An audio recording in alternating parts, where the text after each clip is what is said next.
ഈശോ മിശിഹായ്ക്ക് സ്തുതിയായിരിക്കട്ടെ. രോഗികളും ആകുലരും നിറഞ്ഞ ഗലീലി കടൽ തീരം. ഒരാളെങ്കിലും തന്നെ ഒന്ന് തൊട്ടിരുന്നെങ്കിൽ എന്നാഗ്രഹിക്കുന്ന ആയിരങ്ങൾ. ഈ ജനക്കൂട്ടത്തിനിടയിൽ ഈശോ ശ്വാസം മുട്ടുകയാണ്. നമ്മുടെ ജീവിതത്തിലും പലപ്പോഴും നമ്മൾ ശ്വാസം മുട്ടാറില്ലേ? കടബാധ്യതകൾ, രോഗങ്ങൾ, കുടുംബഭാരങ്ങൾ, ഒരു വലിയ തിരക്കിനിടയിൽ തനിച്ചായതുപോലെ നമുക്ക് തോന്നാറില്ലേ? ജനക്കൂട്ടം തന്നെ ഞെരുക്കാതിരിക്കാൻ ഈശോ ഒരു വള്ളത്തിൽ കയറുന്നു. തിരക്കുകളിൽ നിന്ന് അല്പം മാറി നിന്നാലേ ദൈവത്തിന്റെ ശബ്ദം കേൾക്കാൻ കഴിയൂ എന്ന് ഈ വള്ളം നമ്മെ ഓർമ്മിപ്പിക്കുന്നു. പ്രിയപ്പെട്ടവരെ, ദൈവം നിങ്ങളിൽ നിന്ന് അകന്നു പോയതല്ല.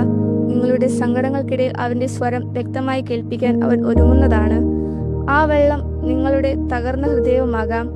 പതിനായിരങ്ങൾക്കിടയിലും നിങ്ങളെ പേര് ചൊല്ലി വിളിക്കുന്ന ഒരു ദൈവമുണ്ട്. ലോകത്തിന്റെ തിരക്കുകളിൽ നിങ്ങൾ ഒരിക്കലും തനിച്ചല്ല. ആ സ്നേഹത്തിന്റെ തണലിൽ ഇന്ന് നമുക്ക് വിശ്രമിക്കാം. വചനമാകുന്ന അപ്പം നമ്മുടെ ഹൃദയങ്ങളെ സ്പർശിക്കട്ടെ.